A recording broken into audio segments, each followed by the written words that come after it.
Hey guys, welcome back, it's Ripe again. In today's video, an entitled rich idiot stole my property and built a massive solar panel farm on it for profit. He claimed that he legally owns my land, but it is a complete lie. Here is what happened, let's dive right into the video. And the first story starts like this. So I have just been hired for this company. We agreed on 35,000 baht per month, Thai baht the currency, and today is my payday and they paid me 4,000 baht. And by the way, 35,000 baht is around $960, which is a pretty decent salary for Thai people. Anyway, I asked why. They said because I am on probation. It is not stated in the contract, and they didn't tell me when hiring, that on the probation period I only get 300 Thai baht, aka $10 a day, for my 8 hours of work. So I checked the contract and they didn't say anything about it. So I started deleting all the work I've done for them. I'm a translator, translate contracts, loans, etc. So I deleted every single file I've translated, some due for the government and loaner for review tomorrow or the day after tomorrow, so it's very urgent. I deleted them all and formatted the damn computer. They don't have cloud, so nothing is stored, and then I effed off. Update, they called me and asked me to go back tomorrow to explain the reason they only gave me 300 a day and that they would like their files back. But I'm not planning to go, so I'm sorry I cannot provide you with further updates. And yeah, Ripe Stars, I gotta say, I can 100% vouch for this story. It sounds very much like Thailand. Especially young people who get a job for the first time here, they get royally scammed. At least when it comes to salaries. And also Thai companies are super old school. Anyway, the next one is another petty revenge story. So this happened to my mom, not me, which is almost worse. When my mom was in her 40s, we were taking the bus. A younger guy got on, maybe early 20s. He was sagging his pants really low, nearly under his butt, so you basically see his t-shirt and then a lot of boxer and then the pants belted on. My mom hated that and decided she had the right to try and embarrass him. She yanked on his jeans and pantsed him, causing them to pool at his ankles. He reacted way more calmly than I would have if that had been done to me. He pulled his pants back up and then yanked on her sweats, causing her pants to fall down. She was way more embarrassed because her underwear was these horrible giant granny panties. I honestly don't think she learned anything that day, but props to the guy for such good petty revenge. And yeah, Ripe Stars, now let's move on to the title story. It's titled, Rich Idiot Built Solar Farm on My Inherited Land Without Permission. So I had moved out of my village when I was 17, and after 10 years of staying in the bustling capital of one of India's largest states, I could finally say that I'd been able to do what I came here for. I started off as a simple mechanic at a small shop owned by my paternal uncle. It was a humble beginning, but it allowed me to earn some income while I studied for the entrance examination. I would spend hours studying because I was determined to get a seat in one of India's prestigious National Institutes of Technology, NITs. The exam conducted for the same, IIT JEE, is one of the hardest entrance examinations ever. But with time I was able to get enough marks to get a seat in an NIT. I earned my BTech degree, and after graduation I finally managed to secure a job at a reputable firm in the city that paid me much more than I earned before. And well, I had thought that owning a one-bedroom apartment in the capital city would be the peak of my achievements. It allowed me to live comfortably and send enough money back to my family in the village, ensuring they could eat well and live without financial burdens. But fate had a surprise in store for me, and I found myself profiting from the mistake of a rich, arrogant individual. So here is what happened. The paternal uncle whose shop I'd worked at as a mechanic was a single man with no children of his own, and he had not adopted anyone.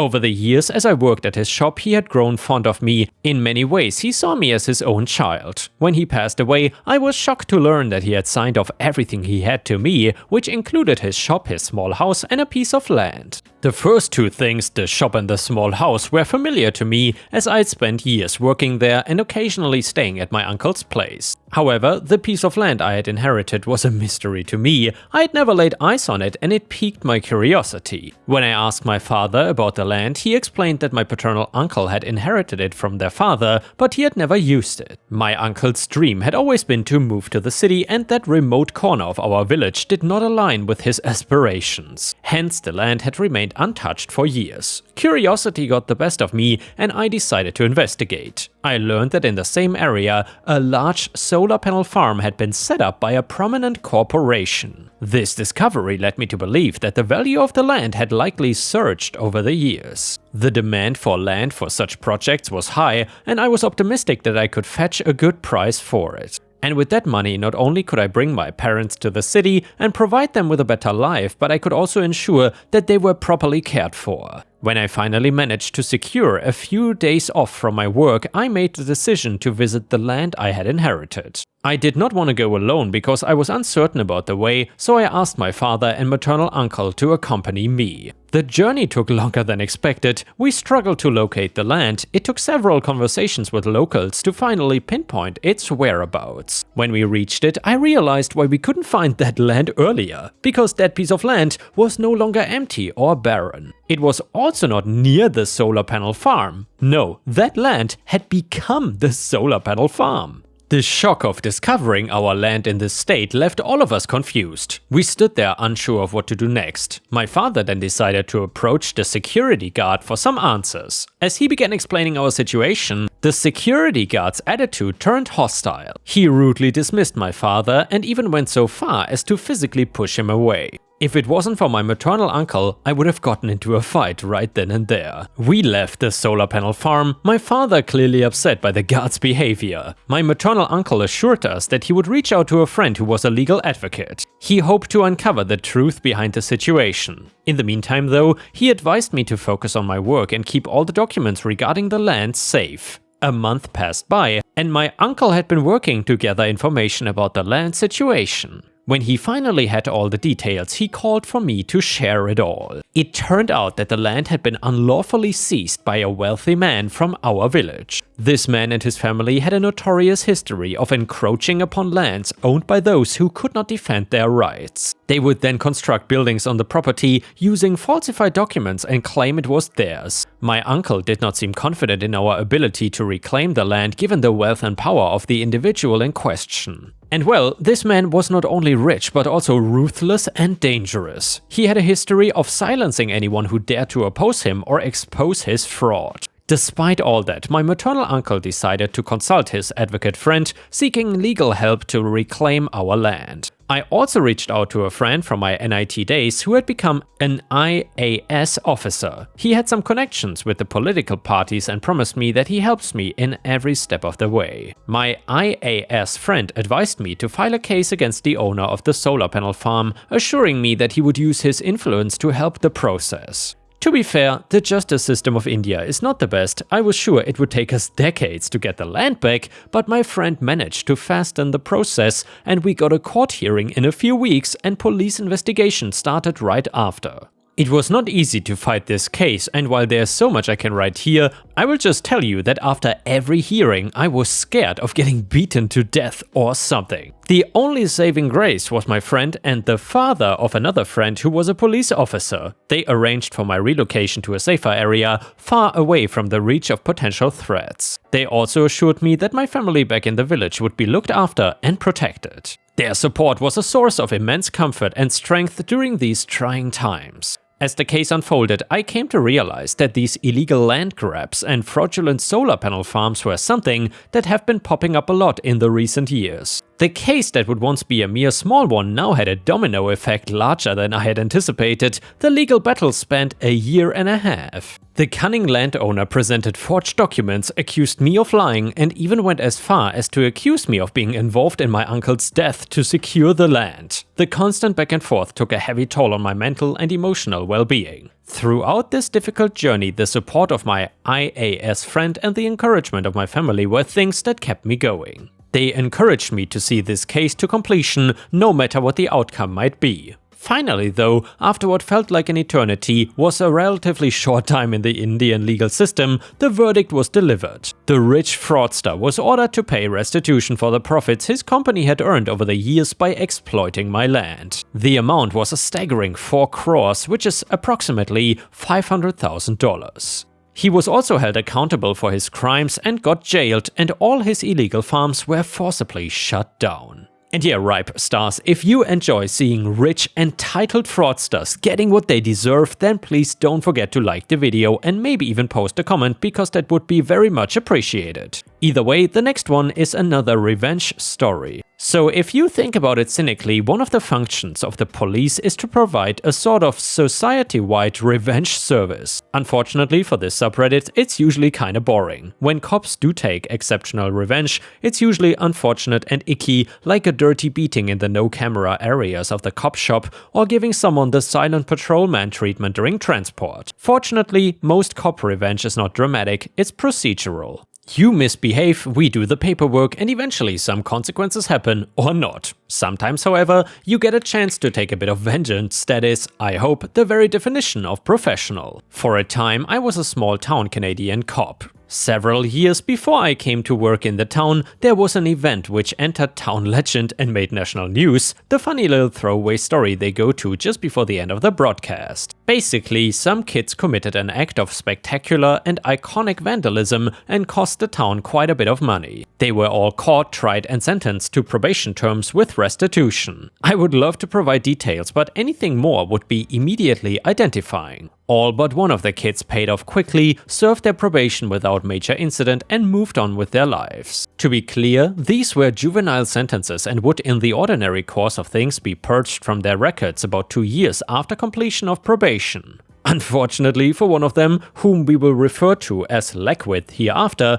this was only the beginning of a pattern of failure and incompetence that would mark his life from then on. Leckwith came from the kind of low-down redneck family that cannot meet the standards of a transient's trailer park. These people lived in decrepit trailers on a semi-serviced rural property that someone lent them out of pity. I wish I could tell you the moronic and laughable names these cretinous parents inflicted on their kids. Think Jesse James for the boys and Jezebel for the girls, and you are aiming too classy. I suppose his unfortunate nature was not his fault, but Leckwith seemed so dedicated to his banal evil and low-grade crime that any sympathy I might have just kinda melted away. When I first arrived at the post, I was given my share of the list of the area's repeat offenders who it would be my job to keep tabs on. Basically, the boss divided up all of the guys and gals on probation or other court supervision, and every constable was responsible for any new charges involving one of their guys. Leckwith was to be my problem for the next 3 to 5 years. I spoke with his probation officer and was told that Leckwith had not paid 1 dime of his restitution and in fact had been charged with breaching his probation by not doing so. He had also not been doing required community service, had missed probation appointments and was generally not a great subject. She recommended additional breach charges, which we dully laid. The matter went at its leisurely way through the justice system and eventually Leckwith appeared before a judge. Out in these rural places, the judges come by a day once a month, and it's frequently the same judge seeing these people again and again. This judge turned out to be the same one who had sentenced Leckwith to probation for his initial vandalism and the subsequent breaches. Of course, on each of these occasions, Leckwith had begged the mercy of the court, promised to get his life together, and so on. Understandably, we are now more than 4 years out from the initial vandalism event. This might have worked on this occasion too, but the restitution became a sticking point. This town was small and they needed the money from the restitution to repair some of the damage. We got a victim statement from the town about the things they couldn't afford to do without raising rates on their taxpayers. We had evidence of the reasons Leckwith was not holding down jobs, attendance unreliability, pot use at work, and we had evidence of the money he had made but not bothered to pay to the town. Judge decides to throw the book at Leckwith this time. He puts him on a CSO. Although Leckwith's original charges were youth charges and would have been purged, his breach of probation occurred after his 18th birthday, so is an adult charge and semi-permanent on his record. Nice work, chump. By the way, a digression on the Canadian justice system, we don't like to put people in prison. This is for a number of reasons. We are cheap and prison is expensive, our jails are hideously overcrowded and ill-maintained, and it flat out doesn't work anyways. Trust me on this, if you're not committing crimes against people or involving sex or firearms, you are not likely to go to jail on a first offense unless you're doing damage and stealing into the millions. End of digression. A CSO is like a super probation order. It's technically a jail sentence, but one you serve outside a jail. The judge can order you to stay at a particular location, can give you a curfew or house arrest, and can impose practically any conditions he or she feels will assist you in successfully completing your term. The CSO also has some procedural differences from a probation order, which will be important later. In this case, it had a pretty strict curfew, among other things. Leckwit is terrible at complying with his order. We give him a few warnings about curfew breaches and notify his PO. Leckwit is formally cautioned. It comes to pass that Leckwit asks probation for permission to do a thing and then is denied. Leckwit does this thing anyways and becomes aware that we know about it. We stop by Leckwit's house to have a discussion, and Leckwit decides to go on the lam. He rabbits and we don't see him again for a while. A breach of the CSO is filed and approved by prosecution. At this point, Leckwit knows that he is going to be jailed for at least a week or two, and being a virgin jail-wise has no intention of being caught. Over the next few weeks, we are told by sources, you could call them snitches, what Leckwit is up to. He has couch surfed until he wore out his welcome with his few friends and is now living in an abandoned car behind a friend's house. Friend's dad hates him, so Leckwit has to sneak in and out and spends his days wandering disconsolately around town trying to find people to hang out with or who might lend him money. I begin to see Leckwit around town but pretend not to. I then go by his house from time to time, but he is never home. Sources say his parents want him to turn himself in, get us off their backs, but he is convinced he's going to go to jail and get murder assaulted. Not likely, but hey, he hasn't let us explain that and they will not let him stay there. I visit his friends and make a point of being very obvious when I visit the friend's house with the derelict car. I never find Leckwit, but I'm told that he spent several cold nights in the bush after our visits. At this time, I have a rookie with me. One day we come across Leckwit and he bolts. Rookie is gung-ho and she starts to chase. I catch up and after a token effort tell her to stop. She asks why. We could have caught him. Hell, Leckwit is lanky but has the grace and coordination of a professional esports player. Even with 20 kilograms of crap strapped on, catching him is not gonna be a problem. Look, I tell Rookie, I don't wanna actually catch Leckwit. Rookie is baffled. We've been out to look for Leckwit maybe a half a dozen times this month. I explain, the thing is, Leckwit is punishing himself far more than the court will, and he's providing a great lesson to his friends about the consequences of this kind of life. Now, the thing about a probation order is that if it has a fixed duration, from the date you begin to serve it, it runs for X amount of months. If you are out of the country, in jail or on the run, the order still runs out. CSO doesn't work this way. If a CSO breach is filed, the CSO stops counting down. I tell this to my wide-eyed rookie and then add, if I'd picked him up 3 months ago, he would have done a week or so in cells with a warm bed and 3 meals per day, then been out again with a firm slap on the wrist. But this way, he can live like a hunted animal until he gets tired of it and then serve the same amount of time as he would have if he would just turn himself in. And wouldn't you know it, he ended up turning himself in a couple months later when the fall nights got a bit too nippy for him. For the next few years, I would use this story, now well known locally, of Leckwit's compartments to frighten young juvenile offenders and to convince them to comply with probation. And yeah, Ripe Stars, I gotta say, I am really surprised by this story. This was an outcome I didn't expect. And honestly, first of all, it was really interesting to see how the Canadian legal system works because we don't have many stories out of Canada. Usually they are from the United States and it seems like there people are more likely to end up in jail or prison. And the next one starts like this. Certain regions of San Francisco can be best described as suburbs with metropolitan delusions. Many of the so-called apartments that you will find in those areas are little more than basements or garages that have been converted into living spaces, often by employing some rather creative geometry. I lived in one of these units, in-laws as they are called, for about 2.5 years, and during the latter half of that time, a too thin wall made me unwitting witness to both the beginning and the end of a marriage. The people in question, Mary and Aaron, were a tall red-headed woman and a short Asian fellow, both of whom were supposedly devout Mormons. Their marriage announcement website, which my girlfriend discovered by googling our neighbors shortly after they moved in, offered a fairy tale-like retelling of their meeting and their courtship, which seemed to have taken only a handful of months. It was also revealed that neither of the newlyweds have ever lived on their own before, that neither of them were employed, and that their rent was being paid via a joint effort by their parents. Still, they were in love, a fact which they proved time and time again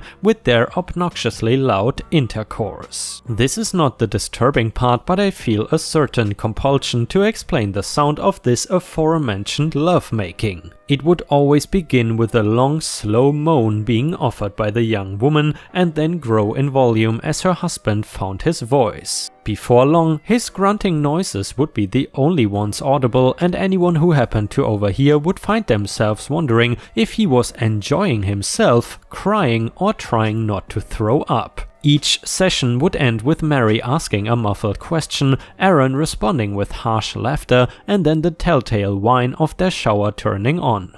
In a way, that routine was the first sign of trouble. It wasn't long before Aaron took to criticizing Mary about everything under the sun, oftentimes shouting in heavily accented English, "Your family's not refined." I once heard him say, "You think a fun time is going for a walk? No class, theater, fine dining, that is class." Speaking personally, I doubted if the fellow would know class if it bit him. Mary initially argued back, but as the weeks progressed, she became quieter and quieter up until the day when the two of them started discussing baby names. The intercourse stopped after that, and Aaron's rants got longer and louder. He made it very clear that he looked at Mary as being a possession and a worthless one. My girlfriend actually tried to connect with the young woman on more than one occasion, even going as far as to offer her refuge in our apartment. Nothing ever came of it though, and by the time that their son was born, all of the couple's affection was gone from the other side of the wall.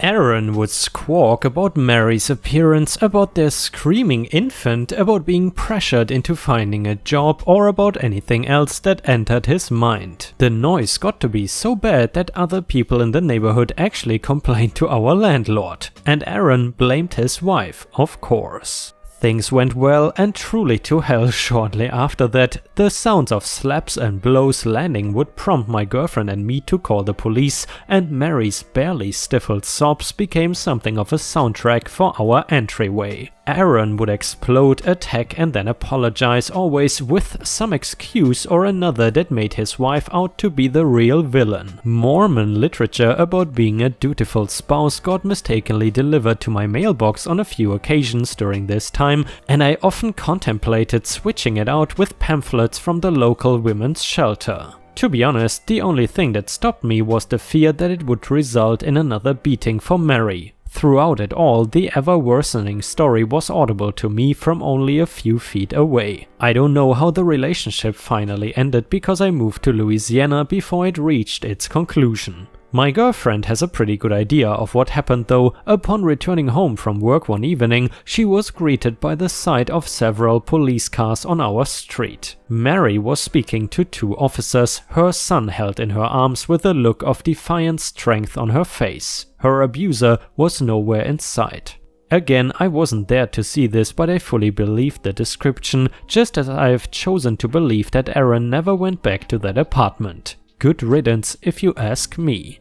And with this, we have reached the end of the video. However, if you cannot get enough of my content, please check out my endless playlist, where you can find thousands of hours of content. In addition, please don't forget to subscribe to my channel to not miss any of my daily uploads. Thank you so much in advance, and I hope to see you again tomorrow.